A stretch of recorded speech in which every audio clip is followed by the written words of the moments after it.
नमस्कार साथियों, आज अपन राजस्थान जीके में करेंगे राजस्थान के देवी देवता। तो इसके इम्पोर्टेंट क्वेश्चन के साथ साथ अपन डिटेल भी इनकी देखेंगे। तो देखिए, सबसे पहले वीर त्याजी के बारे में अपन देखते हैं। तो वीर त्याजी जो थे, इनकी मुख्य बात है कि भगवान शिव का 11वां अवतार माने जाते थे। इनका जन्म जो हुआ था नागवंशी क्षत्रिय जाट घराने में हुआ था, और जो जगह थी वो थी खरनाल गांव में ताहड़जी, और राम कुंवरी के घर में इनका जन्म हुआ था। त्याजी का विवाह हुआ था पनेर गांव में रायमल जी की पुत्री पेमल के साथ में। अब त्याजी की घोड़ी का नाम लीलन था।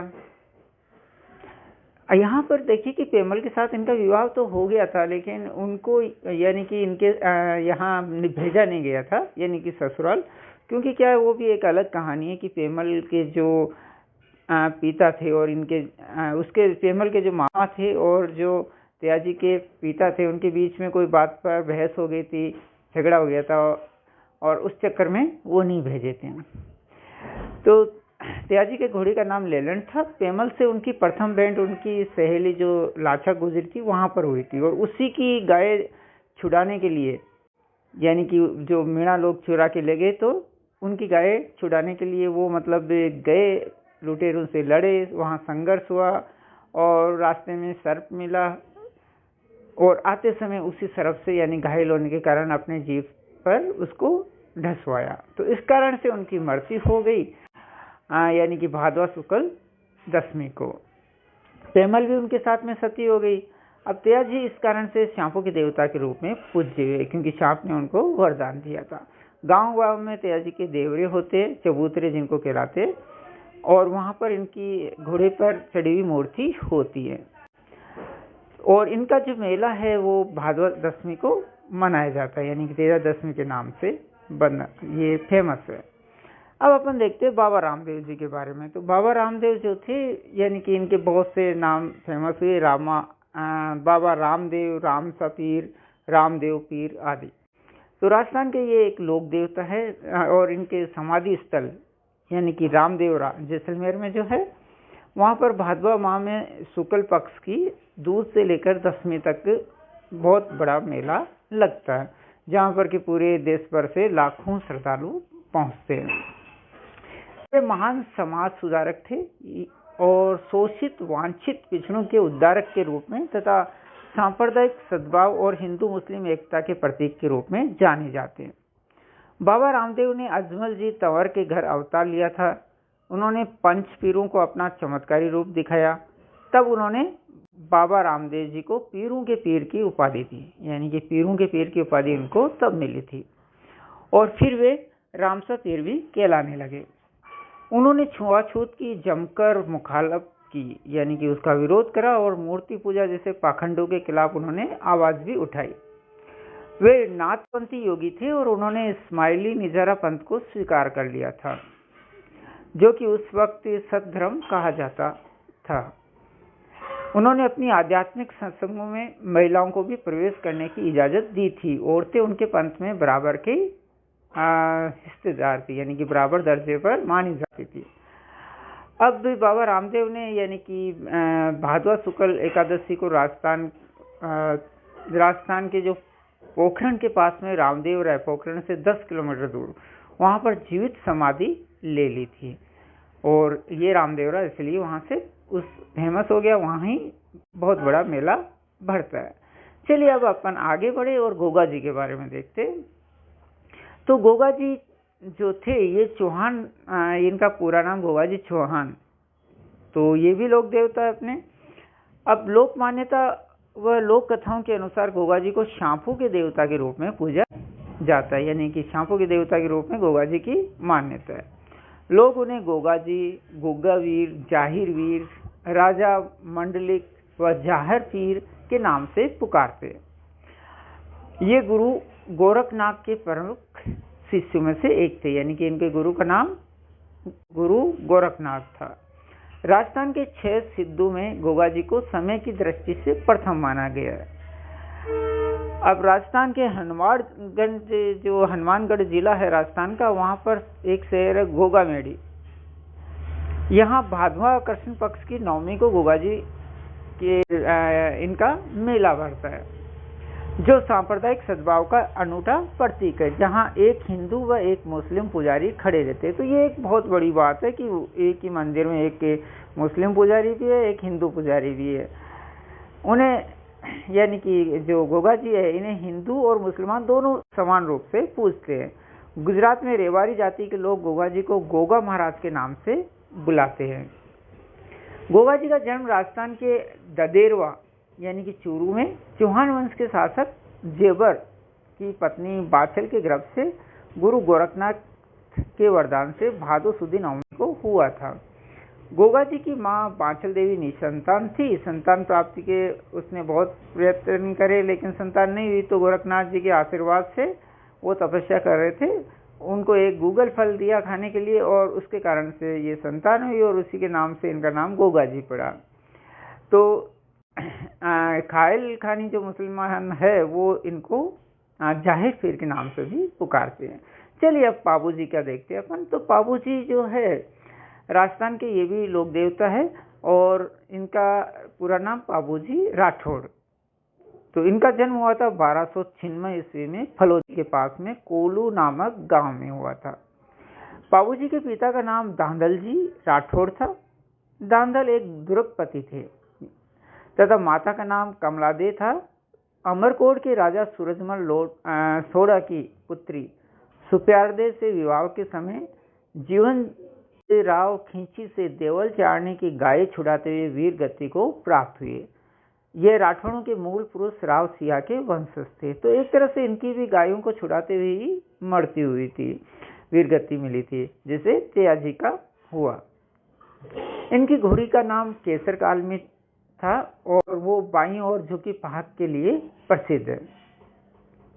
इनके दो भाई थे, जिनका नाम था बुडोजी था, और इनकी जो बहनें थी जिनका नाम था सोनल बाई तथा दूसरी का नाम था पेमल बाई। ऊंट के बीमार होने पर पाबू जी की पूजा की जाती है। ऐसा माना जाता है कि राजस्थान में सर्वप्रथम ऊंट पाबू जी ने ही लाया था। तो पाबू जी का एक प्रसिद्ध होने का कारण कि ये ऊंटों की देवता माने जाते हैं, और जब ऊंट बीमार हो जाते हैं तो उनको पाबू जी के जो थान है वहाँ पर लाया जाता है, वहाँ पाबू जी की पूजा की जाती है और वो ठीक हो जाता है। और ये भी मान्यता है कि सबसे पहले ऊंटों को वो ही लेकर आए थे। चलिए, ये तो अपन ने थोड़ा फुल डिटेल से इनके जो मुख्य अपने लोक देवता है राजस्थान के, उनके बारे में पढ़ा। अब इसके एक्स्ट्रा जो क्वेश्चन है उनके बारे में अपन देखते हैं और उनकी भी थोड़ी बहुत डिटेल अपन आगे करेंगे। तो चलिए, फर्स्ट है अपने कि पाबू जी का प्रथम चिन्ह क्या है, पाबू जी का प्रतीक चिन्ह क्या है। तो उनका प्रतीक चिन्ह यानी कि भाला लिए अश्वारोही, बाहीं और झुकी फाग यानी कि पगड़ी, ये इनका प्रतीक चिन्ह है। राजस्थान के कौन से लोक देवता सांपों के देवता के रूप में पूजे जाते हैं। तो सांपों के देवता के रूप में कौन से देवता पूजे जाते हैं, अभी अपन ने देखा ऊपर गोगा जी। वैसे तेया जी भी पूजे जाते हैं सांपों के देवता के रूप में, लेकिन उनकी मान्यता उनसे ज्यादा सांपों के देवता के नाम से गोगा जी प्रसिद्ध है। राजस्थान में सबसे छोटी फड़ किसकी है, यानी कि जो फड़ होती है देवताओं की, यानी कि जो देव होते हैं लोक देवता, उनके यशोगान की जो कथा होती है, तो उसमें सबसे छोटी फड़ किसकी है, इसमें है देव नारायण की फड़। तो देव नारायण की फड़ सबसे छोटी है। नेक्स्ट क्वेश्चन अपना फोर्थ पर बढ़ते आगे। तो जातिगत छुआछूत व भेदभाव को मिटाने के लिए रामदेव जी ने कौन सा अभियान चलाया। तो रामदेव जी ने जो अभियान चलाया था उसका नाम था जम्मा जागरण। ये अभियान उन्होंने चलाया था किसके लिए, जातिगत छुआछूत व भेदभाव को मिटाने के लिए। नेक्स्ट क्वेश्चन फिफ्थ, पाबू जी राज छंद की रचना किसने की। तो पाबू जी राज छंद की रचना की थी वीटू सूजा ने। नेक्स्ट क्वेश्चन सिक्स, पाबू जी के पावड़े माठ वाद्य यंत्र के साथ कौन सी जाति के लोगों द्वारा बांचे जाते हैं। तो थोड़ी जाति के द्वारा ये बांचे जाते हैं, और खास बात इसमें यह है कि ये माठ जो वाद्य यंत्र होता है, एक बजाने का यंत्र, उसके द्वारा ही ये उसको बजाते हुए गाते हैं। नेक्स्ट क्वेश्चन 7, रामदेव जी के घोड़े का क्या नाम था? तो अभी ऊपर आया था, रामदेव जी के घोड़े का नाम था लीला घोड़ी। नेक्स्ट, छेड़छाड़ के देवता कौन है? तो इसका आंसर है इलोजी। तो छेड़छाड़ के देवता इलोजी है। तो इलोजी एक ग्राम देवता है। एक ग्राम देवता का मतलब कि एक लोकल देवता है जो हर गांव के एक देवता होते हैं। और इनकी प्रतिमाएं पश्चिमी राजस्थान, मतलब जो अपना पश्चिमी राजस्थान है, मुख्यतः मारवाड़ में, वहाँ लगभग हर गांव में पाई जाती है। तो हर गांव में इनकी प्रतिमाएं होती है। छोटा रामदेवरा कहाँ स्थित है? तो छोटा रामदेवरा यह मंदिर रायपुर के बिरांटिया गांव में स्थित है, जो कि छोटा रामदेवरा के नाम से प्रसिद्ध है। पाबूजी किसका अवतार है? तो पाबूजी जो है उसको लक्ष्मण जी का अवतार माना जाता है, यानी कि पाबूजी को लक्ष्मण जी, जो श्री रामचंद्र के छोटे भाई थे, तो राम जी के छोटे भाई लक्ष्मण जी का अवतार पाबूजी को माना जाता है। और इनकी प्रतिमा में इन्हें भाला लिए हुए एक अश्वरोही के रूप में अंकित किया जाता है, यानी कि घोड़े पर सवार के रूप में इनको अंकित किया जाता है। और हर साल चैत्र अमावस्या को पाबूजी के मुख्य थान में विशाल मेला लगता है। तो मुख्य थान इनका कहाँ है? जो कोलूमंड में है, मंदिर गांव में, यानी कि कोलू गांव के अंदर है इनका जो मुख्य थान, कोलूमंड में। तो वहां पर एक विशाल मेला लगता है। चलिए अब आगे बढ़ते। तो आगे बढ़ने से पहले दोस्तों, अगर आपने चैनल को सब्सक्राइब नहीं किया है तो प्लीज़, अगर आपको वीडियो अच्छा लग रहा है, तो पसंद आ रहा है, तो चैनल सब्सक्राइब जरूर कीजिएगा। तो आगे बढ़े अपन क्वेश्चन 11 में। 11 क्वेश्चन है अपने पास में, हरबुजी का जन्म कहाँ हुआ? तो ये भी एक लोक देवता थे। तो इनका जन्म हुआ था भुंडेल नागौर में हुआ था इनका जन्म। तो भुंडेल नागौर डिस्ट्रिक्ट में हरबुजी का जन्म हुआ था। अब इनके बारे में थोड़ा डिटेल अपन देखें। तो हरबुजी महाराज गोपाल राज सांकला के पुत्र थे। लोक देवता रामदेव जी हरबुजी के मौसेरे भाई थे। मौसेरे भाई का मतलब कि ये और रामदेव जी, इन दोनों की माताएं एक ही थी। हरबुजी ने रामदेव जी से प्रेरणा लेकर योगी बालीनाथ जी से दीक्षा ली थी, यानी कि रामदेव जी के कहने पर इन्होंने जो योगी बालीनाथ थे उनसे दीक्षा ली। चलिए नेक्स्ट क्वेश्चन है 12, रामदेव जी के मेले में कौन सा नृत्य किया जाता है? तो रामदेव जी का जो मेला भरता है उसमें 13 ताली नृत्य किया जाता है। तो दोस्तों, ये 13 ताली नृत्य जो है राजस्थान का एक प्रसिद्ध लोक नृत्य है। यह कांवड़ जाति द्वारा किया जाता है। तो ये भी एक इम्पोर्टेंट बात है कि जो 13 ताली का नृत्य है वो किसके द्वारा किया जाता है? कांवड़ जाति के द्वारा। चलिए नेक्स्ट क्वेश्चन की ओर बढ़े। और नेक्स्ट क्वेश्चन है 13, मल्लीनाथ जी का जन्म कहाँ हुआ था? तो बाड़मेर जिले के सिवाना के गोपरी गांव में इनका जन्म हुआ था। मल्लीनाथ जी का जन्म मारवाड़ के रावल सलका तथा माता जानीदे के ज्येष्ठ पुत्र के रूप में सन 1358 में हुआ था। ये एक कुशल शासक थे और इन्होंने निजामुद्दीन को हराकर अपनी वीरता दिखाई थी। लोक देवता पाबूजी के गुरु कौन थे? गुरु समर्थ भारती। चलिए नेक्स्ट क्वेश्चन है 15, देवनारायण जी की फड़ पर डाक टिकट कब जारी हुआ? तो अब यानी कि इंडियन गवर्नमेंट ने, भारतीय सरकार ने 2 सितंबर 1992 में देवनारायण जी की फड़ पर एक डाक टिकट जारी किया था। इनके मुख्य अनुयायी यानी कि देवनारायण जी के जो थे गुजर देव जी और भगड़ावतों से संबंध काव्य भगड़ावत के गायन द्वारा इनका यशोदान करते हैं। किसका? देवनारायण जी का। भारत सरकार ने 2 सितंबर 1992 को देवनारायण जी की फड़ पर 5 रुपये का डाक टिकट जारी किया था। तो 5 रुपये का डाक टिकट 1992 में जारी किया गया। नेक्स्ट क्वेश्चन है, फड़ वाचन का कार्य कौन करते हैं? तो देखिए, फड़ वाचन का कार्य, और इसमें भी अलग अलग लोक देवताओं के अलग अलग फड़ वाचन करते हैं लोग। तो रामदेव जी की फड़ का वाचन कामड़ जाति के भोपा भोपी द्वारा किया जाता है, यानी कि भोपा भोपी होते हैं कामड़ जाति के, वो रामदेव जी की फड़ का वाचन करते हैं। रावण हत्ता नामक वाद्य यंत्र का प्रयोग किया जाता है। तो दोस्तों ये भी एक इम्पोर्टेंट चीज है कि जो रामदेव जी की फड़ का वाचन करते हैं वो कौन सा वाद्य यंत्र का प्रयोग करते हैं, रावण हत्ता।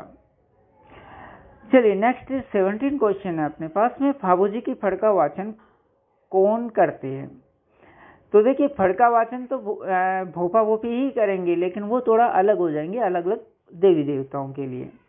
तो प्लेग रक्षक व ऊंटों के रक्षक देवता फाबू जी की फड़ रावण हत्ता वाद्य यंत्र के साथ भोपा वाचन करता है। ये नायक या आयड़ी जाति के भोपा भोपिन होते हैं, यानी कि इनकी जाति थोड़ा अलग हो जाती है, नायक या आयड़ी, लेकिन रहते ये भोपा भोपी है। फड़ का वाचन रात को होता है, यह सर्वाधिक लोकप्रिय फड़ है राजस्थान की। अब अगला क्वेश्चन, मेहाजी मांगलिया का जन्म कब भरता है मेला इनका। तो ये भादवा सुदी जन्माष्टमी को ये मेला लगता है, और जोधपुर में मेहाजी का बापनी गांव में ये लगता है, मंदिर है वहां पर ये लगता है। चलिए नेक्स्ट क्वेश्चन अपना आगे बढ़ते हैं। 19 राजस्थान के पंचवीर कौन कौन से हैं। तो देखिए राजस्थान के जो पंचवीर कहलाते हैं वो है रामदेव जी, गोगा जी, पाबू जी, हड़बू जी और मेहाजी मांगलिया। ये 5 जो लोक देवता ये राजस्थान के पंचवीर नाम से प्रसिद्ध है। भैरव राक्षस कौन था। तो भैरव राक्षस के इस नाम से फेमस जो था वो पोखरण में था एक राक्षस, जो कि वहां पर आतंक मचा रखा था। प्रसिद्ध इतिहासकार जो मोहता नेंसी है ने मारवाड़ परगनारी विगत नामक ग्रंथ में इस घटना का उल्लेख मिलता है। भैरव राक्षस का आतंक पोखरण क्षेत्र में 36 कोस तक फैला हुआ था, और बाबा रामदेव ने इस राक्षस से लोगों को राहत दिलाई। नेक्स्ट क्वेश्चन, डालीबाई का जन्म कैसे हुआ। तो डालीबाई बाबा रामदेव को एक पेड़ के नीचे मिली थी। ऐसा कहा जाता है कि रामदेव जब बचपन में थे तब इस पेड़ के नीचे उन्हें एक नवजात शिशु मिला था। ये एक बच्ची थी। रामदेव जी ने इस बच्ची को अपनी मुंह बोली बहन बना लिया और डालीबाई नाम दिया गया उसको। नेक्स्ट क्वेश्चन, राजस्थान के लोक देवता मामादेव का प्रतीक चिन्ह क्या है। मामादेव जो है वो बरसात के देवता के नाम से राजस्थान में प्रसिद्ध है। ये पश्चिमी राजस्थान के लोकप्रिय देवता है। मामादेव जी को खुश करने के लिए लोग ये भैंसे की बलि भी देते हैं। इनके मंदिरों में मूर्ति के स्थान पर लकड़ी के बने कलात्मक तोरण होते हैं। तो ये इनका प्रतीक चिन्ह है कि लकड़ी के बने कलात्मक तोरण। नेक्स्ट 23rd क्वेश्चन, खंडेल वालों की कुल देवी के रूप में कौन प्रसिद्ध है। तो देखिए इसका आंसर होगा सकराई माता। सकराई माता जो है ये खंडेल वालों की कुल देवी कहलाती है, और इन माता ने अकाल से पीड़ित जनता को बचाने के लिए फल, सब्जियां, कंदमूल उत्पन्न किए थे। इस शक्ति के कारण ये शाकंभरी कहलाई, और शाकंभरी माता अजमेर के चौहानों की कुल देवी है। देखिए इनके 2 नाम है, सकराई माता, शाकंभरी माता, दोनों एक ही नाम है, यानी कि एक ही माता के नाम है। तो सकराई माता खंडेल वालों की कुल देवी कहलाती है, यानी कि उस नाम से, और शाकंभरी माता जो अजमेर के चौहान है उनकी कुल देवी कहलाती है। तो ये बात आप अपने दिमाग में क्लियर कर लीजिए कि दोनों एक ही है। नेक्स्ट 24 नंबर क्वेश्चन, किस देवी की खंडित मूर्ति के रूप में पूजा होती है। तो शीतला माता जो है उनकी खंडित मूर्ति ही पूजा होती है। इनके मंदिर को सुहाग मंदिर के नाम से भी जाना जाता है। शीतला माता का वाहन गधा होता है। शीतला माता के मंदिर का निर्माण सवाई माधो सिंह ने चाकसू में सील की डूंगरी पर बनवाया। इनका पुजारी कुमार होता है। शीतला माता का प्रतीक चिन्ह दीपक होती है। चेतक की देवी के रूप में भी शीतला माता प्रसिद्ध है। शीतला माता को सडल माता, बच्चों की संरक्षिका आदि उपनामों से भी जाना जाता है। और चाकसू में प्रतिवर्ष शीतलाष्टमी के दिन गधों के मेले का आयोजन होता है। ये वर्ल्ड में एक ही मेला होता है ऐसा जो गधों का मेला होता है। प्राय जाटी यानी कि खेजड़ी को शीतला माता मानकर पूजा जाता है। 5 स्त्रियां संतान प्राप्ति हेतु शीतला माता की पूजा करती है। तो कितनी सारी इसकी विशेषताएं, कितने सारे इसमें से क्वेश्चन बन सकते हैं, तो ध्यान से देखें। 25th क्वेश्चन है, झुंझुनू जिले की रानी सती का वास्तविक नाम क्या था? तो नारायण बाई। अब 26 क्वेश्चन, नाई जाति के लोग किसको अपनी कुलदेवी मानते हैं? तो इसका आंसर होगा नारायणी माता या करमेती माता। तो थोड़ा कंफ्यूजन में मत पड़िएगा। 25 क्वेश्चन जो आया था उसमें था कि झुंझुनू जिले की रानी सती का वास्तविक नाम क्या था? नारायण बाई, वो अलग है, और ये नारायणी माता अलग है, ये दोनों अलग है। चलिए नेक्स्ट 27 क्वेश्चन देखिए अपन, आई माता का प्रमुख मंदिर कहाँ है? तो ये भिलाड़ा यानी कि जोधपुर में आई माता का प्रसिद्ध मंदिर है। 28 क्वेश्चन, राजसमंद की पाल पर किसका प्रसिद्ध मंदिर है? तो घेवर माता का वहां पर एक मंदिर है। कौन सी माता के मंदिर में मूठ मारण का तांत्रिक प्रयोग की झपट में आए व्यक्ति को मौत के मुंह से बचाने जाने का उपक्रम होता है? तो बधानी माता या अदाना माता के नाम से ये फेमस है। तो वहां पर क्या होता है कि किसी को कोई किसी व्यक्ति के ऊपर कोई मूठ चला देता है, तो उसका बचाव करने के लिए वहां पर पूजा वगैरह होती है, और माता के मान्यता है कि जिसने भी मोड़ चलाई है वो उसकी निष्क्रिय हो जाती है। 30 क्वेश्चन है, ओसवालों की कुलदेवी कौन है? तो सचिया माता, जो यानी कि जिनका ओसिया जोधपुर में प्रसिद्ध मंदिर है। और लास्ट क्वेश्चन अपना है, कौन से मंदिर में पुजारी का काम सीमा सुरक्षा बल व सेना के जवान करते हैं? तो इसका आंसर है तनोटिया माता, तनोट माता नाम से भी फेमस है ये, जो कि जैसलमेर में है, तनोट जैसलमेर में। तो इनकी यानी कि सेना में इनकी मान्यता है, सेना के जवान इनको खूब मानते हैं। तो दोस्तों ये तो हुए क्वेश्चन देवी देवताओं के, और आपको अच्छा लगा होगा वीडियो। Thanks to